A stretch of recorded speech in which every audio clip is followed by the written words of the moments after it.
우리가 이번 올림픽, 파리 올림픽 때 한국이 금메달 획득한 종목을 두고 이 온라인 선상에서 뭐라 말하냐면 무기의 나라다, 막 이렇게 뜨거운 반응이 이렇게 나오고 있어요. 그 이유가 뭐냐면 펜싱과 이런 사격, 양궁 각각 이렇게 금메달을 많이 땄다는 것이죠. 그래서 우리나라 어떤 면에서는 이렇게 금메달을 이렇게 총, 칼, 활 이런 면에서 금메달을 땄다는 것은 우리나라가 싸움을 잘하는 나라구나 생각이 들 수밖에 없게끔 금메달을 땄단 말이죠. 그래서 가장 먼저 금메달 따는 것이 바로 이제 펜싱 이 부분이었습니다. 그러니까 언제부터 우리나라가 이 펜싱, 원래 펜싱 종국이 바로 이 프랑스인데 우리나라가 이 주종국이 된 것 같아요.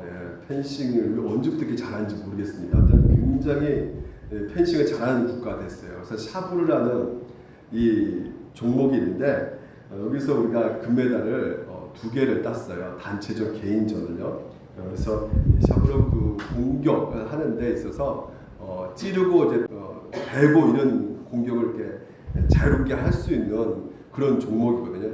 에페는 이렇게 찌르기만 할 수 있는데 이 샤브르는 찌르고 이렇게 베는 그런 기술까지 자유롭게 한다고 합니다. 그러니까 우리 선수가 왜 이렇게 유독 잘하느냐 했더니 이 우리나라 사람이 이렇게 손과 발이 굉장히 빠르다고 합니다. 그러니까 슉 하면서 움직이기 때문에 우리가 민첩하잖아요. 우리나라 사람들이 빠르고 움직이기 잘하니까. 그래서 승리를 거머쥐었다 이런 말도 있거든요. 그래서 유독 우리나라가 또 공격을 이렇게 잘한다고 하죠.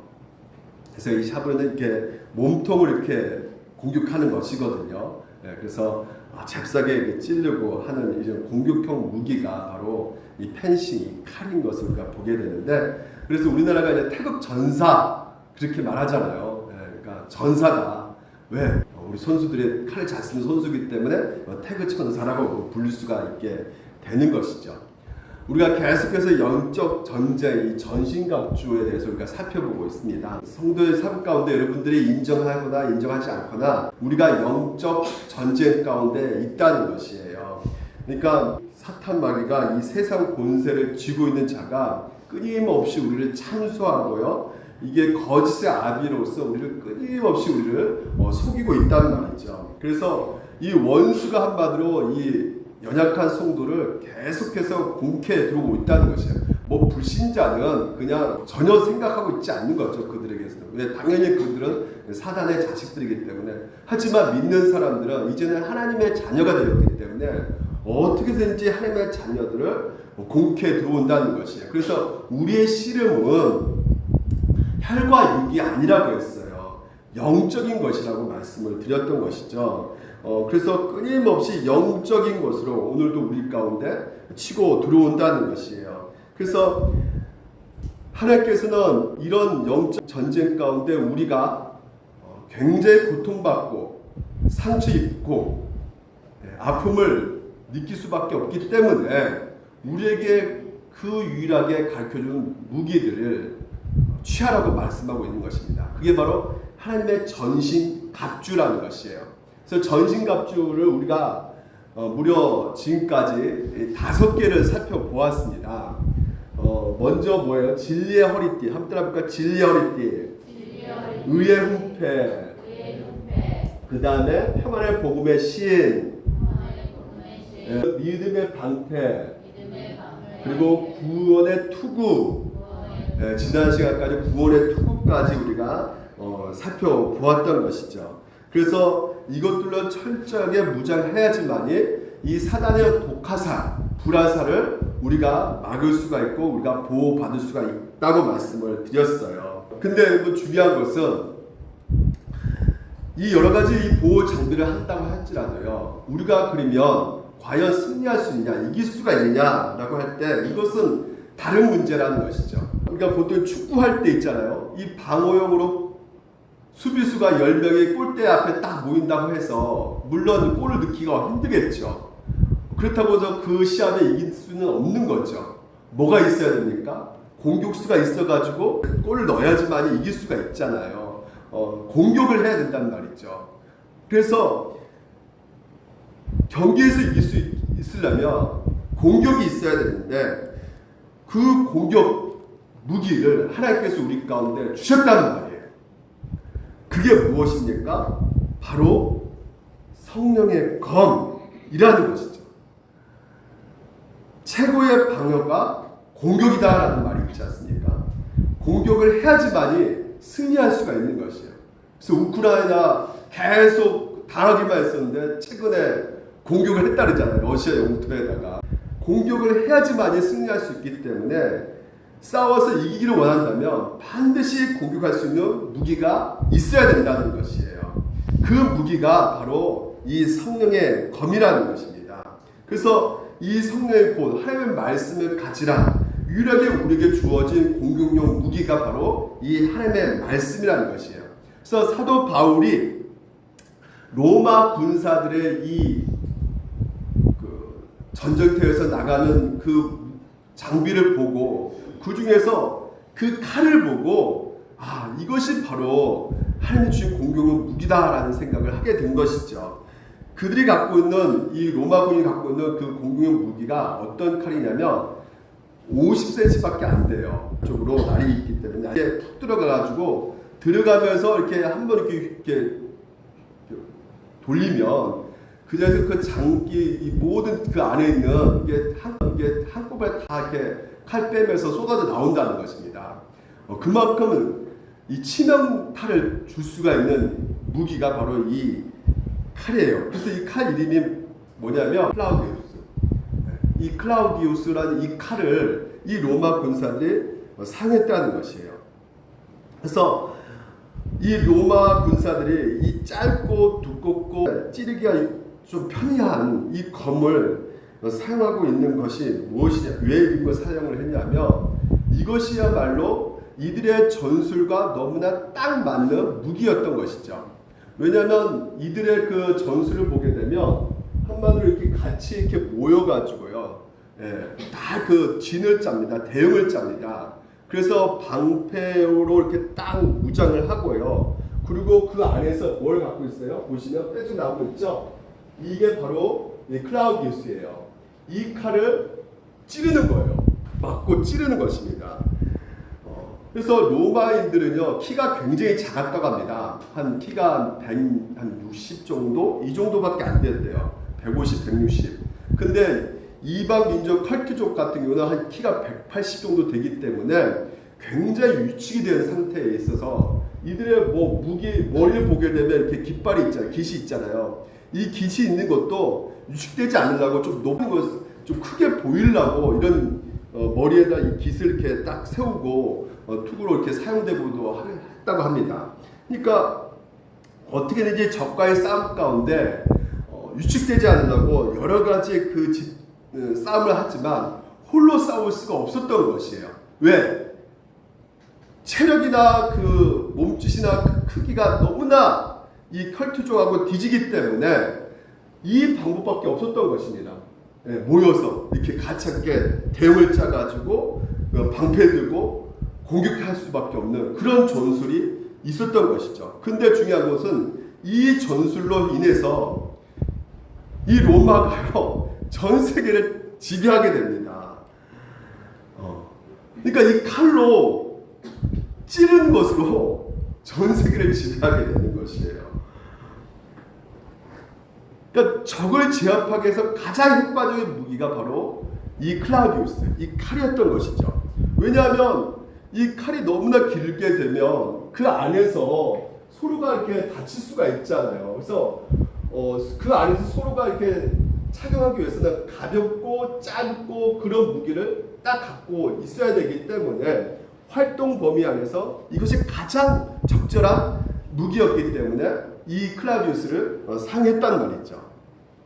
그래서 우리가 이게 알 수 있는 것은 우리가 좀 제가 보기에는 그렇습니다. 1200년 동안 로마 군사들이 승리할 수 있던 그 무기가 바로 이 클라우디우스였다면 오늘도 우리가 이 영적 전투라는 것이 한 명의 어떤 개인적 어떤 탁월함 때문에 싸워서 이길 수가 있는 것이 아니라 단체적, 함께 움직여야 된다는 것이에요. 함께 모여서 싸워야 된다는 것이죠. 오늘도 여러분 우리가 이 교회 공동체 하나님께서 우리를 불러주셨어요. 이 예배자리에 함께 모여있다는 것이 바로 이 로마 군사들이 함께 모여서 영적 싸움하고 있는 그 모습을 제 스스로가 묵상하면서 생각을 했던 것이에요.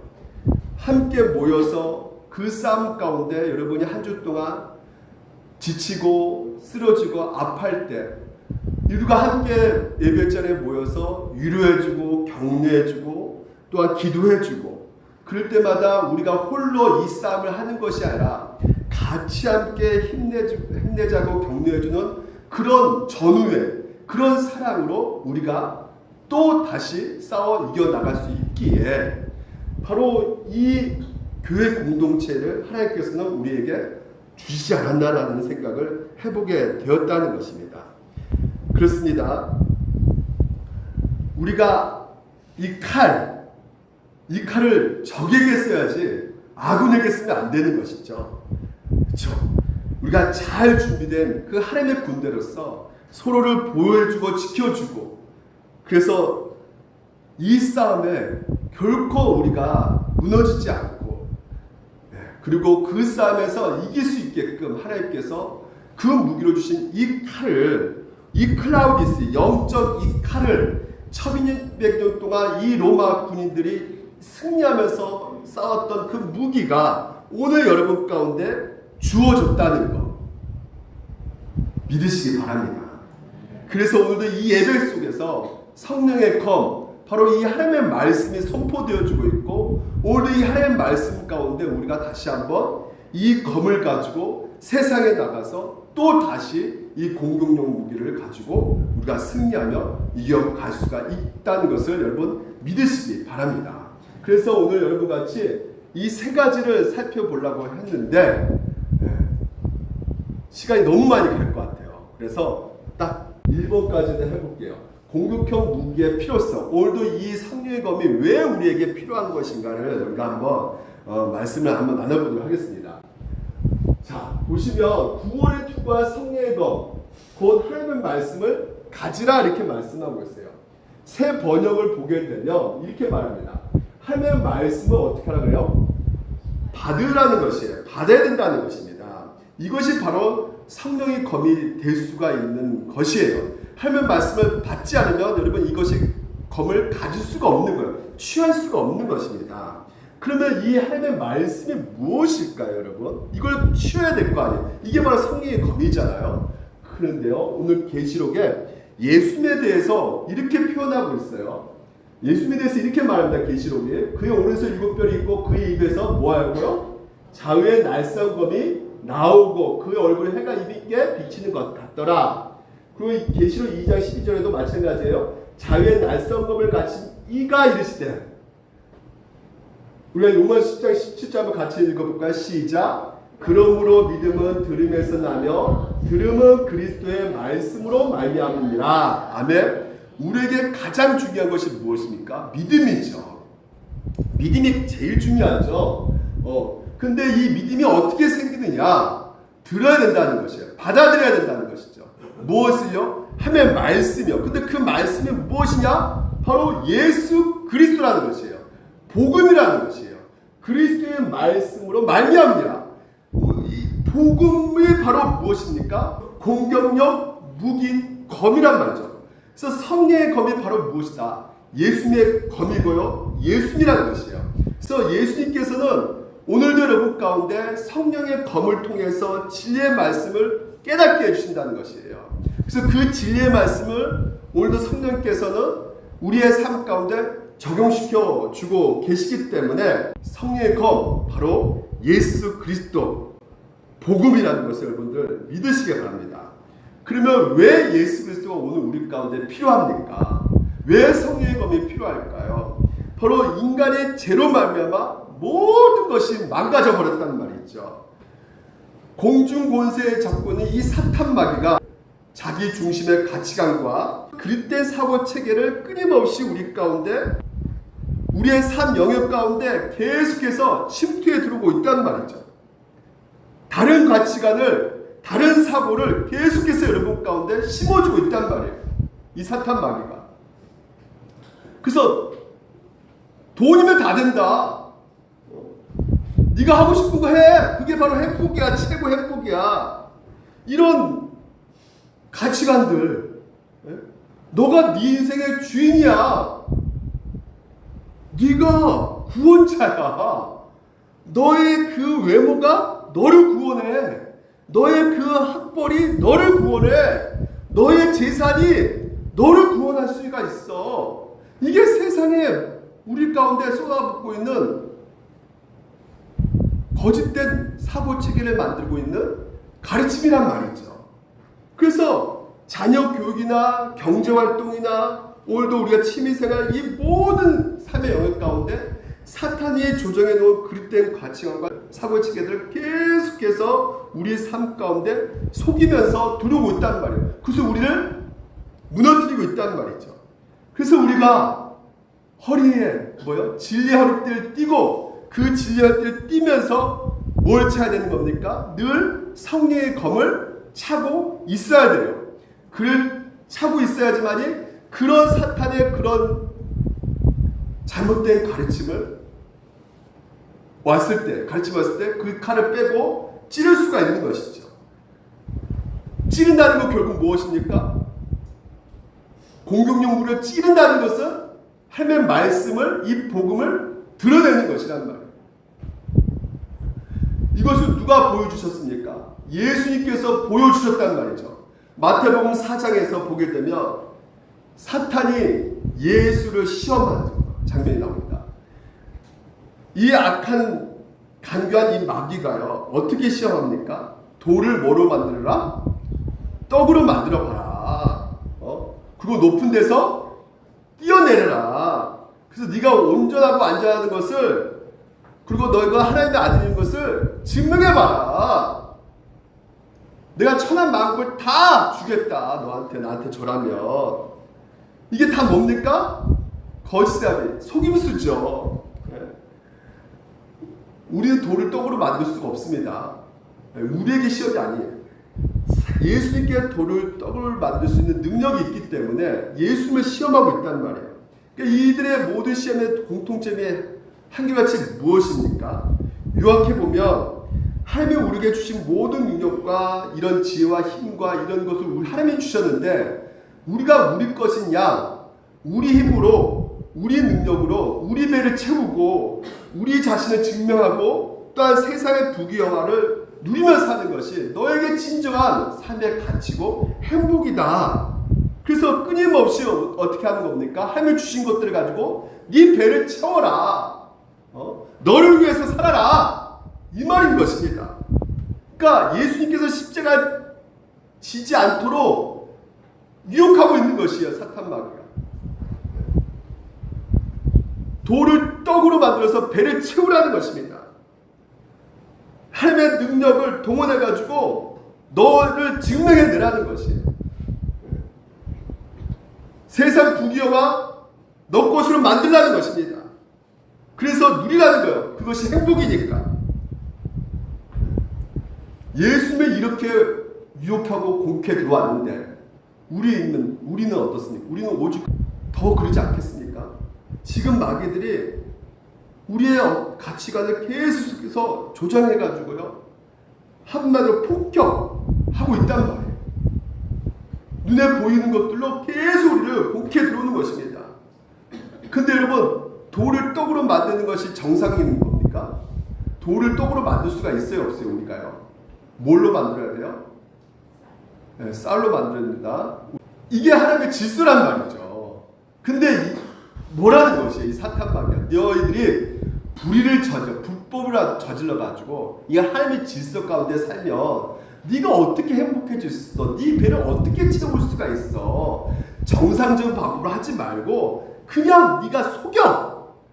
그냥 수단과 방법을 가리지 말고 그냥 그게 목적이니까, 배 채우는 게 목적이니까, 네가 만족하는 게 목적이니까 그것을 향해서 네가 불의해도 괜찮고 거짓말해도 괜찮으니까 일단 배를 채우라고 하면서 우리를 계속해서 공격해 들어오고 있단 말이죠. 근데 보십시오. 오늘 예수님께서 이런 공격 가운데 무엇으로 물리치십니까? 동일합니다. 성령의 검, 하나님의 말씀으로 물리친단 말이에요.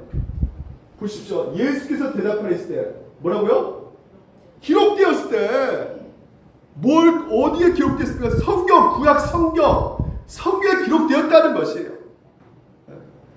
분명하게 예수님도 뭐요? 하나님의 말씀을 가지고 공격해 들어가는 것입니다. 이 사탄 마귀에게.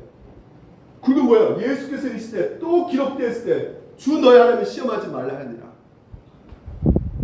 하나님의 말씀을 가지고 예수님께서 대받고 치는 거야, 한마디로. 근데 사탄 마귀야, 아야 그만 찔러라 이랬을까요? 사탄 마귀도 보통 강한 자가 아닙니다. 뭡니까? 동일하게 또 사탄 마귀도 하나님의 말씀을 가지고 찌른단 말입니다. 이르되 네가 만일 하나님의 아들이거든 뛰어내리라. 어디에요? 마귀도 뭐예요? 성경을 가지고 공격해 들어오는 거예요. 그가 너를 위하여 그의 사자를 명하시니 그들의 손으로 너를 받들어 발이 돌에 부딪히지 않게 하려다. 이게 성경 시편에 나온 말씀을 가지고 그대로 지금 현재 예수님께 공격해 들어오는 것입니다. 여러분, 우리가 이것을 보면서 우리가 알 수 있는 것이 무엇입니까?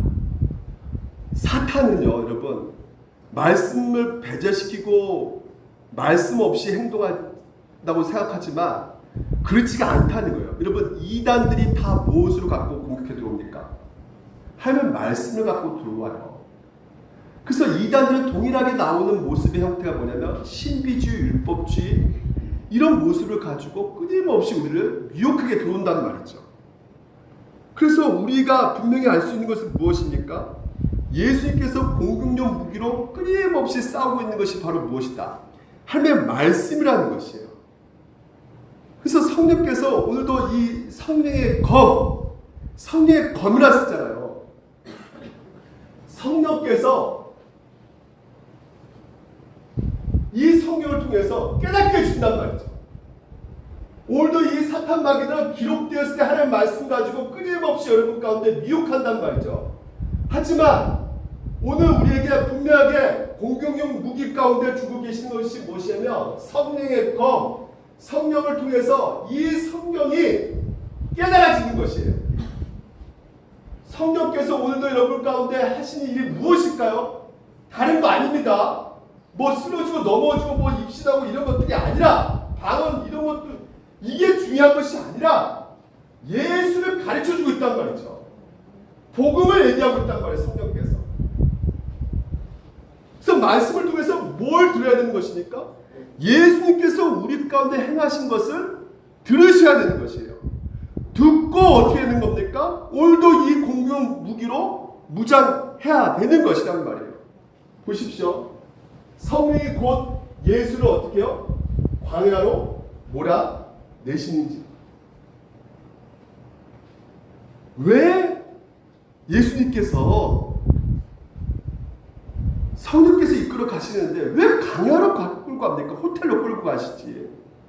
평안하고 평탄의 길 이런 걸로 이렇게 인도해 가시지 왜 광야입니까? 척박한 그 땅을 왜 성령께서 예수님이 이끌어 가실까요? 그리고 40일 마지막 그 날만 시험을 받으신 것이 아니라 40일 내내 금식하면서 시험을 받으셨단 말이죠. 사탄 마귀가 이 시험을 이렇게 유혹하고 들어올 때 능히 예수님께서는 하나님이시기 때문에 이길 수가 있단 말이에요.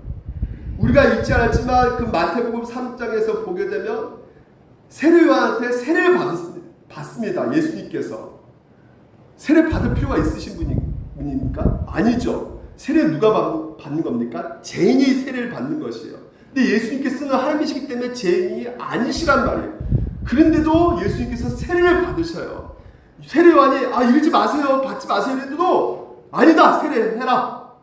세를 받으신단 말이죠. 예수님께서 받으실 필요가 없는 분이 왜 세를 받고 관에 갈 필요가 없는 분이 왜 강에 가서 사단의 시험을 받는 이유가 무엇입니까? 예수님 자기 자신 때문입니까? 아니면 우리 때문입니까? 우리 때문이라는 것이에요. 결론적으로 우리를 대표하셔서 온전한 구원자가 되시기 위해서 죄인의 세례를 받으시고 죄인처럼 사단에게 시험을 받으셨다는 것을 우리에게 알려주고 있다는 말이죠. 죄가 없음에도 불구하고 세례를 받으신 이유가 무엇입니까? 죄인 같은 우리를 위해서, 죄인으로 여김받기 위해서, 죄인 중에 한 사람일 뿐만 아니라 죄인의 대표가 되기 위해서 그분이 세례를 받으셨다는 것입니다. 우리의 모든 죄를 짊어지고 완전한 대속을 이루기 위해서 가장 첫 단계로 세례를 받으시고 그 다음에 사탄의 시험을 받으신 것이란 말이죠. 오늘 여러분, 우리는 사탄의 시험과 유혹을 이 첫 번째 아담이 실패해가지고 망가져버렸어요. 하나님의 말씀에 불순종함으로 우리는 그 후손들까지도 늘 사탄의 그 공격 가운데 시험 들고 실패하고 불순종한 삶의 모습 가운데 우리가 좌절하고 낙심 가운데 살아갈 수밖에 없게 되었던 것이죠.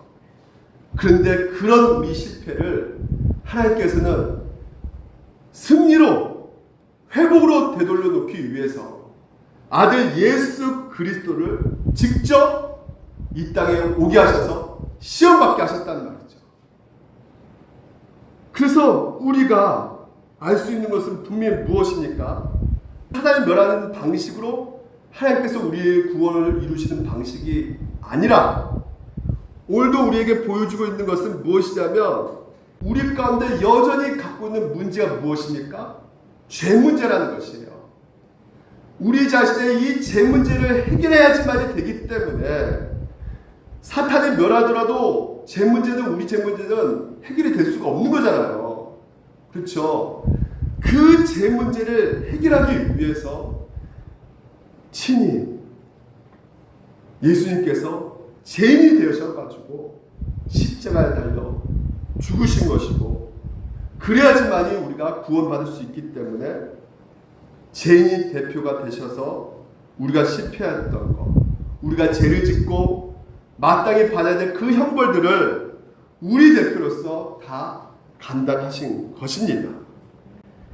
그래서 우리가 이 진리의 복음을 알고, 그러니까 첫 번째 아담으로부터 시작된 우리가 계속해서 하나님 말씀에 불순종하지만 그럼에도 하나님께서는 아들 예수를 통해서 그분이 우리 대표가 되셔가지고 우리가 실패했던 그 시험을 어떻게 하셨어요? 예수님께서 말씀으로, 성령의 검으로, 공경용 무기로 다 물리치시고 다 순종하심으로 말미암아 그 이루신 그 은을 우리 가운데 전가시켜 주심으로 우리를 구원시켜 주셨다는 말이죠.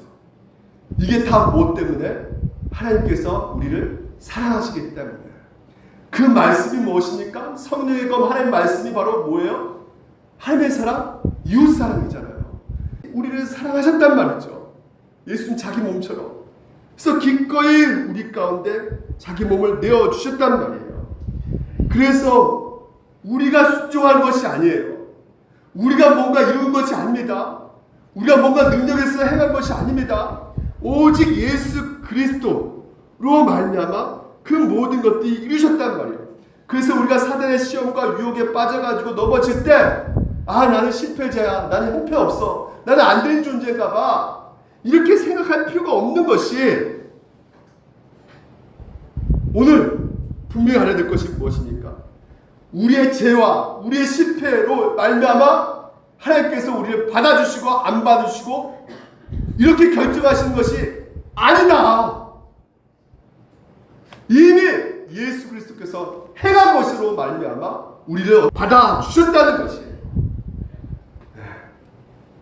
그래서 우리를 대신해서 제 자리에 계시는 분, 우리를 대표해서 우리의 모든 죄값을 치르신 분, 그분께서 우리와 함께하고 계시기 때문에 우리는 실패했지만 우리를 대표해서 그 모든 시험을 이기신 그 예수님께서 완전하게 순종해 주셨기 때문에 우리에게는 의로움이 없지만 예수님께서 그 의로움을 우리에게 덧입혀 주셨기에 오늘 여러분 우리가 얼마나 존귀한 존재고 얼마나 가치 있는 존재고 우리의 정체성, 우리의 가치 누구로밖에 규정할 수밖에 없는 것이에요. 예수 그리스도밖에 규정할 수밖에 없는 것입니다. 예수 그리스도 행하신 일밖에 없는 거예요. 그래서 우리에게 말씀하고 있는 것입니다. 성령께서 우리에게 그리스도 안에 있는 자에게는 결코 정죄함이 없느니라.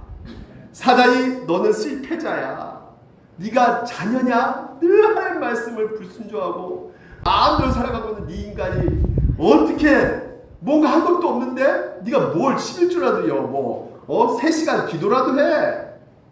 네가 기독교인이야. 끊임없이 우리를 불화살을 공격해 들어온다 할지라도 예수님께서 어떻게 하시나요? 내가 경철이다. 내가 예솔이다. 내가 말씀에 다 순종했기 때문에 내가 이루는 완전 의로움이 경철일 것이 됐어. 예솔일 것이 됐어. 나와 함께 믿음으로 연합한 염경철이 예솔이가 나의 의로움이고 나의 의야. 그래서 오직 내가 한 것이 없기에 누구만 경배할 수밖에 없는 것이니까. 그렇죠. 예수 그리스도 그분만을 경배할 수밖에 없는 것이에요. 그래서 사탄 마귀에게 말하지 않습니까? 오직 하나님께만 경배한다. 오늘 이게 복음이고 이게 하나님의 말씀인 것이에요. 그래서 이 공경용 무기, 오늘 이 말씀이 절대적으로 우리 가운데 필요한 것입니다. 사단은요, 보십시오. 네가 만약 하나님의 아들이거든 이렇게 말해요. 네? 하나님의 아들이거든 알고 있죠. 모르고 있는 거 아니죠. 사탄은 알고 있단 말이에요. 예수님이 하나님의 아들인 것을. 이미. 그런데 여러분 보십시오. 뭐가 문제입니까? 아들인데 아직 너희가 증명하지 못했다는 거예요. 증명하라는 것입니다. 마귀는. 예? 뭐가 좀 부족하지 않니? 너가 스스로 좀 뭔가 노력해가지고 좀 보여줘야 되는 거 아니겠니? 이런 거란 말이에요. 너 스스로 뭔가 좀 증명해봐. 뭔가 좀 해보라고. 이렇게 유혹하고 있다는 것이에요. 이미 성부 하나님께서 예수님을 향해서 뭐라 말합니까? 3장, 마태복음 3장 17에 이미 하늘로부터 소리가 있어. 성부 하나님께서 너는 내 사랑하는 아들이요 내 기뻐하는 자라고 이미 다 선포하셨단 말이에요. 근데 이 말씀을 우리가 무장하지 않고 있다면, 이 말씀 우리가 갖고 있지 않으면 이 사탄 마귀의 음성 가운데 그렇구나, 내가 뭔가 좀 증명해야 되는 거 아니겠나? 모든 것이 예수 그리스도 그분께서 홀로 행하신 일인데 내가 뭔가 좀 보태야 되는 거 아니겠는가? 그래서 사탄 마귀가 끊임없이 야, 너 자신을 위해서 네가 뭔가 좀 해봐. 너 어떤 일을 해야지. 그래야지 네 정체성을 확보시킬 수 있어. 남들에게 너를 좀 드러내야지. 사람들이 널 인정해줘. 하나님을 갖고는 부족하니까 사람들인데 인정받아야지 네가 그래도 영광받고 네가 그래도 완전한 삶을 살 수 있는 거 아니겠어? 그러니까 하나님의 자녀됨을 하나님의 은혜 아래 이해시키는 것이 아니라 끊임없이 우리 공로 안에서 이해시키려고 하는 것이 바로 이 사탄의 우리의 유혹이란 말이에요. 그래서 여러분 가운데 뭐가 필요하다? 복음이 필요한 것이에요. 그래서 오늘도 여러분이 내가 뭔가를 하고 있으면 좀 떳떳하고 있는 거예요. 그렇지요? 예? 아, 내가 기도를 하고 있으면 뭔가 좀 하나님 앞에 좀 떳떳하면서 뭐가 힘주고, 아, 나 기도한, 그래도 오늘 1시간 했네. 이거부터 뭐예요? 사탄의 지속적인 공격을 받고 있는 것이란 말이죠. 내가 뭔가 했다고 생각한단 말이죠. 그래서 뭘 자랑합니까? 내 의를 자랑하는 거예요. 왜? 이게 바로 나의 인정 욕구, 채울 수 있기 때문에. 남들한테 인정받고 싶어하는 그 마음. 그래서 네가 하나님의 아들이거든. 이 일을 해봐. 증명해봐. 뭔가를 좀 보여줘봐. 왜 우리를 자꾸만 이렇게 몰고 갈까요? 여러분, 이게 신학적으로 너무나 중요하기 때문에 제가 이 팀 켈러 목사님의 그 말씀을 그대로 인용해서 여러분에게 말씀드립니다. 이것만 잘 주목해서 들어보시기 바랍니다. 우리는 하나님의 자녀로서 그리스도를 닮은 그 영광스러운 존재로서 하나님의 영원한 사랑과 기쁨을 받아 누리도록 그렇게 창조된 존재라는 것이에요. 여러분이 영원한 사랑과 기쁨을 받아 누리도록 그렇게 창조된 존재인데, 그러나 나는 내가 생각하고 바라고 꾸는 완전한 존재가 아니라, 영광스러운 존재가 아니라 나는 늘 불완전한 존재일 뿐이고, 그리고 때로는 내 자신이 뭔가 수치스럽게 여겨질 때도 있고 부끄럽게 여겨질 때도 있을 만큼 나는 너무나 불완전하거나 나는 내가 꿈꾸는 완전함과 영광에 결코 이르지 못하고, 나는 늘 이 불완전 가운데 휩싸여서 내 자신이 그곳에 한참 모자른 상태라는 것을 알면서 살아가는 인생구나라는 것을 우리가 살아가면서 늘 생각하고 깨닫게 된다는 것이에요. 우리 인생이 뭐 때문에? 죄 때문에. 죄로 우리 인생이, 이 사고가 정상적으로 안 돌아간단 말이에요. 그래서 예를 들어 우리는 이 세상 모든 일에서 성공하기를 원한단 말이죠. 여러분, 성공 싫어하는 사람 있습니까? 여러분 중에? 여러분들 가정에서, 학교에서, 일터에서 모든 사람들, 그렇죠? 여러분들은 성적으로 성공받기를 원하죠. 관계에서 소위 성공하기를 원한다. 그 이유가 뭔지 아는가? 단지 돈을 많이 벌기 위함이 아니라는 거예요, 여러분. 여러분 생각한다. 돈 많이 벌어야지 성공할 수 있어. 이런 생각으로 돈 열심히 벌려고 뭔가 성공하려고 노력을 하잖아요. 그렇죠? 돈이 목적일 수가 있다고 생각하지만 그 내면에 들어가 보면 팀 켈러 목사님이 뭐라고 하냐면 그게 아니라는 거예요. 높은 지위에 올라가기 위함도 아니고 뭔가 권력을 얻기 위함도 아니라는 거예요. 궁극적인 우리 안에 궁극적인 갈망은 내 자신이 완전해지기를 원하는 것이란 말이에요. 여러분 가운데. 그래서 내 인생이 뭔가 영광스럽기를 원하는 것을 늘 우리는 꿈꾼다는 것이래요. 우리가 가정에서나 학교에서나 일터에서 직장에서나 계속적으로 실패를 거듭하고 우리가 원하는 인정과 칭찬을 사람들에게서 받지 못하고, 우리가 여러분 칭찬받고 늘 이렇게 사랑받고 그랬습니까? 잘한다 해주십니까? 누군가가? 안 그래요, 여러분. 사람들이 나를 거부할 것 같은 그런 느낌으로 사로잡혀가고 실제로도 거부감을 느끼는, 그리고 또 우리는 이 세상에서 일뿐만 아니라 도덕적으로도 윤리적으로 실패를 거듭하는 불완전한 인생으로 살아가는 것을 우리가 여러분도 알고 있단 말이에요. 지금 여러분이 알고 있단 말이죠. 이렇게 살고 있다는 것을 여러분 자신 스스로가 내가 다 인정받고 있지 않는구나. 그래서 어떻게 합니까? 사람들을 경계한단 말이에요. 나를 받아준 사람, 나를 받아주지 않는 사람, 나를 거부하는 사람, 나를 인정해준 사람. 그래서 우리가 하는 일이 무엇인가? 우리 자신을 이제 끝없이 입증하려고 하는 것이다. 그렇습니다. 끊임없이 증명하려고 한단 말이죠. 우리가 내가 하는 일에는 혹은 공부에서 혹은 가정에서 혹은 사람들과의 관계에서 뭔가 뛰어난 면을 보여주고 많은 돈을 벌고 높은 지혜에 오르고 어떤 힘을 갖고 너 자신을 끝없이 입증하여 내가 바라고 원하는 그 완전함과 영광에 이르도록 그렇게 몸부림치는 것이 저와 여러분들의 세상 모든 사람들의 삶이라는 것이에요. 우리가 이렇게 살아가고 있단 말이죠. 뭐라고요? 내 자신을 증명하기 위해서, 입증하기 위해서. 왜? 나는 영광스럽고 완전한 존재인데. 그러나 불행하게도 이런 모든 노력들은 성공한 적이 없다는 것이란 말이에요. 결코 성공할 수 없다는 것이죠. 사실 이 세상에 실패한 사람들만이 노력해서 실패하는 것이 아니라 우리가 실패하지만 누가 보더라도 저 인간 성공했네, 잘 나가네, 우리가 이렇게 생각할 수 있지만 그 인간도 그렇지 않다는 것입니다. 자신이 원하고 이룬 그 바라는 모든 것들을 얻고 이룬 사람조차도 결코 나는 이제 완전해 라고 말하지 못한다는 말이에요. 삼손 이건희 회장이라도 나 완전 다 이뤘어 이렇게 말하지 못한다는 것이에요. 스티븐 잡스도 테슬라 그 만드신 그분도 그렇게 말하지 못한단 말이에요. 이 세상 모든 사람들이 늘 이런 불안정 가운데 살아가는 것이다. 그래서 어떻게 될까? 우리는 결국에는 우리 자신에게 계속 함몰되어 가는 것이란 말이에요. 계속 인간의 그 생각 가운데 우리 자신을 절망과 낙심으로 몰고 간단 말이에요. 성공한 사람도 그렇단 말이에요.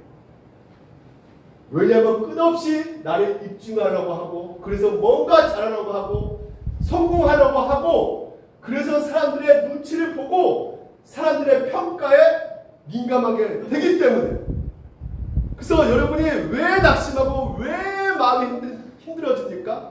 사람들이 나를 평가하고 있기 때문에 그 평가의 기준에 내가 미쳐야 되는데 그 평가 기준에 못 미쳐요. 끊임없이 여러분을 재판하고 있단 말이죠. 사람들이 판결을 내리고 있단 말이에요. 너 부자, 가난한 자, 집이 어디 살고 어떤 집에 살고 이렇게 계속 여러분을 평가하고 있단 말이에요.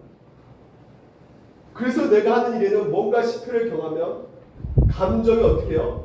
롤러코스터를 타면서 그렇게 좌절을 계속 맛보게 되는 결국에는 끝없이 자기 자신에 대해서 어떻게 한다는 거예요?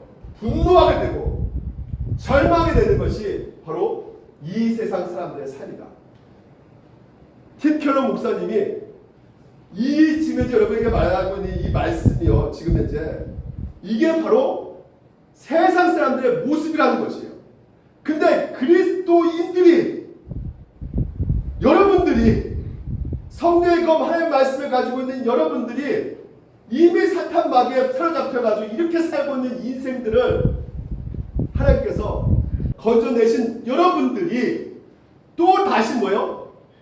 습관처럼 이 자리로 돌아가기를 하나님께서는 어떻게든지 막는단 말이죠. 그래서 주시는 것이 뭐다? 복음이란 말이에요. 복음. 그래서 왜 우리는 우리 현재 상태에서 진정으로 만족하지 못할까? 그리고 이거 좀 마음을 좀 열어서 들어보시기 바랍니다. 우리의 존재 자체가 원래부터 완전하고 영광스러운 존재로 창조되었기 때문이다. 우리에게는 일중에 우리가 잃어버린 완전함과 영광에 대한 향수가 있단 말이에요. 그래서 우리는 원래 하나님의 자녀로 창조된 존재인데 완전하고 영광스러운 존재로 창조된 존재인데 그리고 하나님의 그 무한한 사랑과 기쁨과 그 인정과 영광을 받아들이며 만족할 수 있는 존재로 창조되었는데 현실은 그렇지 못하기 때문에 우리는 끝없이 나의 불안정을 자각하고 낙심하고 좌절하게 되고 그것을 계속 메꾸고자 내 자신을 입증하려고 하는 삶을 살아가는데 끝없이 실패하면서 주저하는 삶을 살아가게 되고 있다는 것이에요. 우리가. 그래서 보십시오. 파스칼이 이런 말을 합니다. 왕이 아닌 것 때문에 괴로워하는 사람은 폐위된 왕 말고 누가 있는가? 다시 말해서 무슨 말이냐면 폐위된 왕만이 뭐예요? 자기 왕이 안 된 거에 대해서 괴로워한다는 것이에요. 낙심한다는 것이에요. 근데 우리가 원래 어떤 사람이었다고요? 이미 그래서 우리 창조하실 때 완전하고 영광스러운 존재를 창조했는데 우리가 그렇게 살지 못하고 있기 때문에 우리가 뭐예요? 네. 읽어봅시다. 우리는 하나님의 자녀로서 왕같은 존재로 창조되었기 때문에 그러나 우리의 죄로 인해서 폐위된 왕이 되었기 때문에 여러분이 폐위된 왕이 되었단 말이에요. 그래서 우리는 끝없이 우리의 상태에 대해서 불행해 한다는 것이에요. 우리의 삶을 만족을 못 느낀다는 것이죠. 이것을 잘 보여주는 해방 일지예요. 이 영화를 보게 되면 이 여자 이름이 염씨인데 경주에서 서울까지 직장 다니는데 지하철을 타고 다녀요. 2시간 타고 다닙니다. 2시간. 그래서 인생이 너무나 공고한 거예요. 늘 이렇게 어둡고 차갑고 마음이 냉랭해요. 왜냐하면 부모들이 농사 짓고 있는데 쉴 틈이 없어요. 하루 종일 그 지하철 안에서 버스 타고 그 2시간씩 왔다 갔다 하면서 생활하는 가운데 기쁨이 없는 거예요. 만족감이 없는 거예요. 그래가지고 우연히 손석구를 만납니다. 이게 구씨인데 구씨를 우연히 집에 이분이 들어와가지고 이제 알게 돼요. 그래서 서로가 이제는 의지하게 됩니다. 교제를 나누게 돼요. 지금 이 연미정인가요? 연미정. 네. 이 연미정이가 말을 합니다. 이 구씨한테 너 나를 추앙해래. 추앙해라. 추앙이 무엇입니까? 영광스러운 존재로 완벽한 존재로 존중하라는 것이에요. 이 구씨 보고. 구씨도 또 그렇게 하죠. 근데 이 연민정이가 뭐라 말하냐면요. 이렇게 말합니다. 자기가 중학교인가 고등학교 때 교회를 가는데 그 아이들이 기도하는 내용이 너무나 한심하더래요. 왜? 막 뭔가 성적 좀 올려달라고 막 그런 기도를 하는데 자기는 많이 신이 있다면 이런 기도를 하고 싶다는 거예요. 그 내용이 이렇습니다. 내가 여기 왜 있어요? 91년 이전에는 존재하지 않았고, 그렇죠. 지금 이제 91년생이란 말이에요. 이 연미정이가 50년 후면 존재하지 않을 건데 내가 이전에도 존재했고 이후에도 존재할 것 같은 느낌. 지금 이제 내가 영원할 것 같아. 지금 우리가 있으니까 영원할 것 같이 생각하고 있잖아요. 여러분들도. 그런 느낌이 드는데 그런 느낌에서 시달리면서도 마음이 어디 한 군데 한 번도 안착한 적이 없단 말이죠. 연미정 지금까지 살아오면서. 그래서 이불 속에서도 불안하고 사람들 속에서도 왜? 계속 그 회사를 갑질하거든요. 사람은 갑질을 해요. 그러니까 그 고통 가운데 있으니까 불안하고 나는 왜 다른 애들처럼 해맑게 웃지 못할까? 난 왜 늘 슬플까? 왜 가슴이 뜰까? 왜 재미가 없을까? 이게 바로 우리 인생이란 말이죠. 인간은 다 허수아비 같아. 자기가 뭔지 모르면서 그냥 연기하면서 사는 허수아비. 다 연기하면서 그럴싸하게 살아가고 있단 말이에요. 포장하면서. 그래서 난 하늘에 죽어서 가는 천국 따위는 필요 없다는 거예요. 연민정이가. 그런 죽어서 갈 천국 필요 없다. 살아서 천국을 볼 거야. 살아서 천국을 볼 거야. 살아서 내가 그 완전한 창세 하나님 만드셨을 때 그 완전하고 완벽한 영광스러움을 누리고 싶다고 이렇게 말하고 있는 거예요. 근데 우리는 이처럼 불안하고 이처럼 영광스럽지 않냐고 삶의 어떤 부분들은 내가 봐도 수치스럽고 부끄러운 그런 삶의 모습일지라도 하나님께서 이런 우리를 어떻게 하신다는 것이에요. 지극히 사랑하시고 또 우리를 여전히 우주 만물 가운데 가장 보배로운 존재로 여기시고 그런 우리를 다시 그분의 아들과 딸 같은 존재로 왕 같은 존재로 세우시기 위해서 우리를 구원하셨다는 것, 이것이 성경이 우리에게 알려주는 우리의 진짜 정체성, 우리의 진짜 완전함, 우리의 진짜 영광스러움이라는 것이에요. 이게 바로 뭐예요? 복음이라는 것이에요.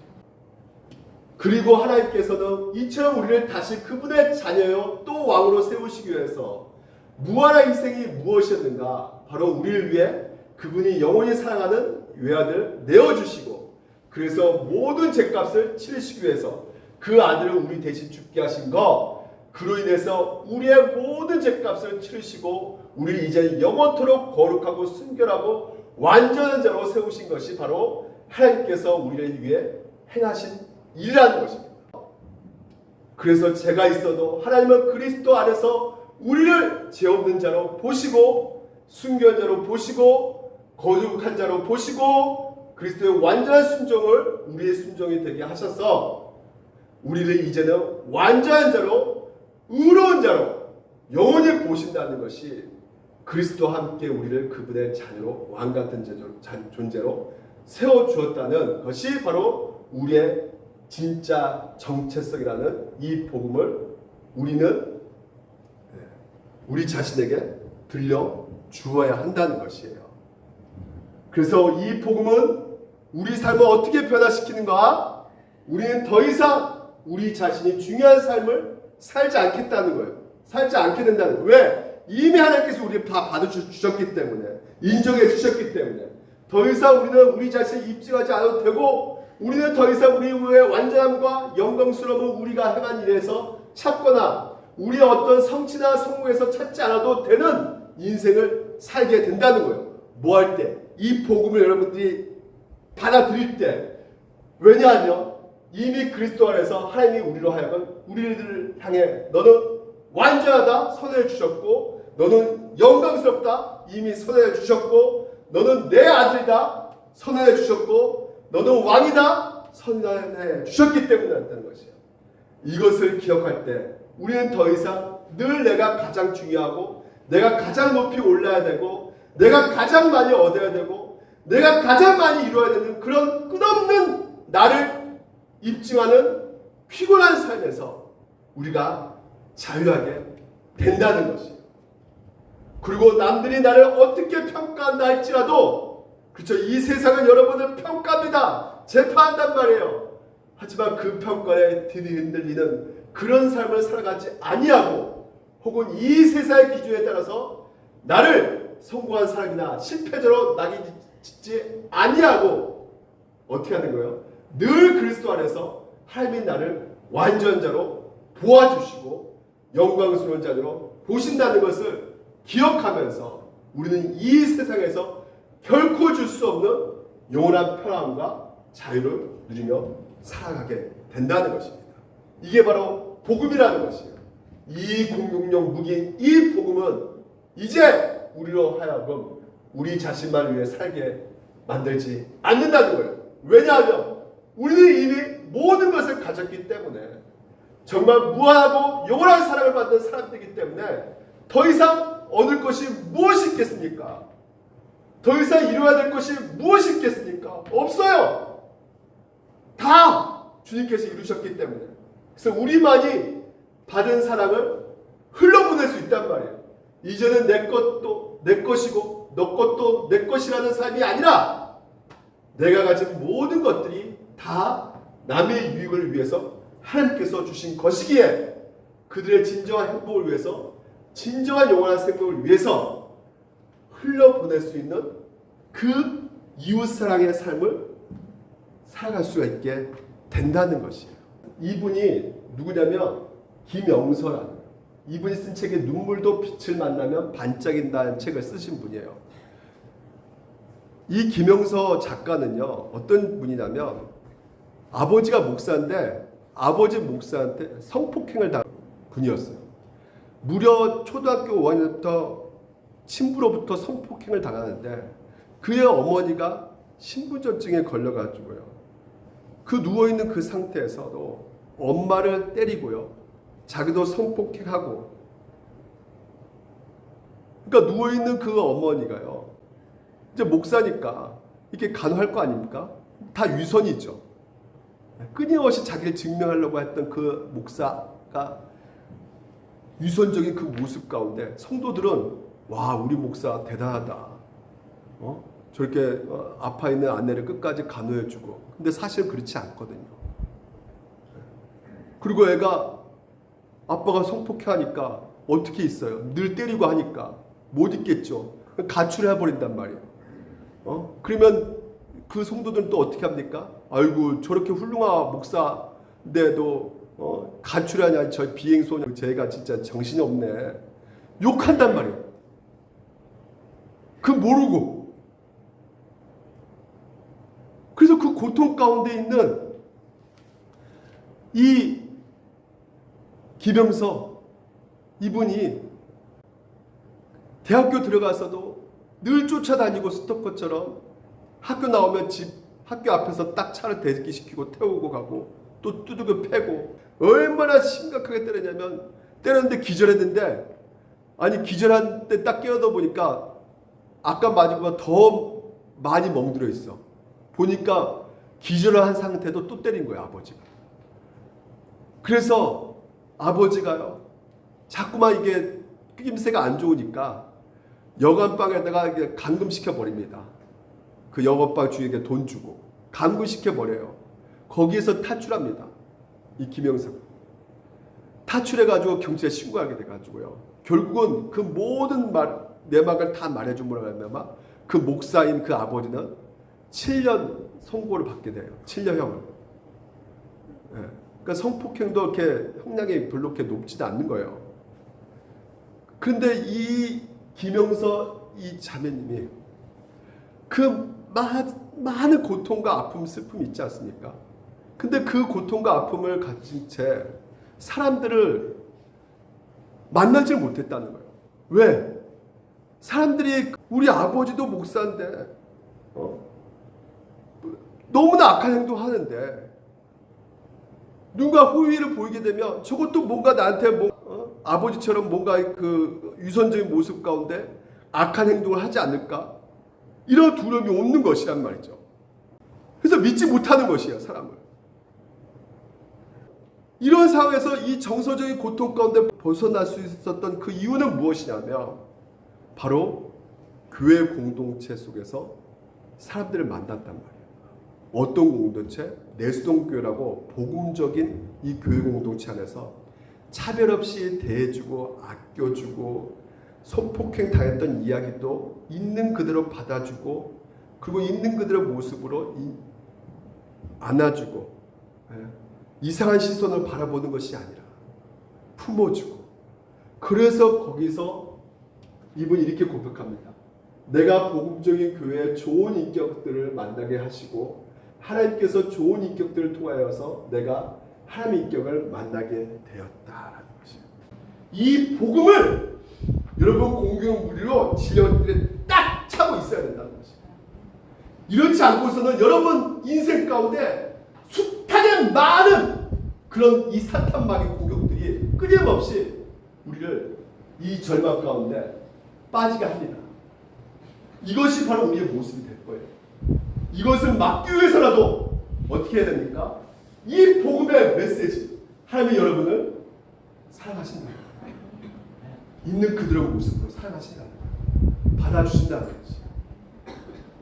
그 사랑 안에 머무시는 한 주가 되시기를 주님을 축원드립니다.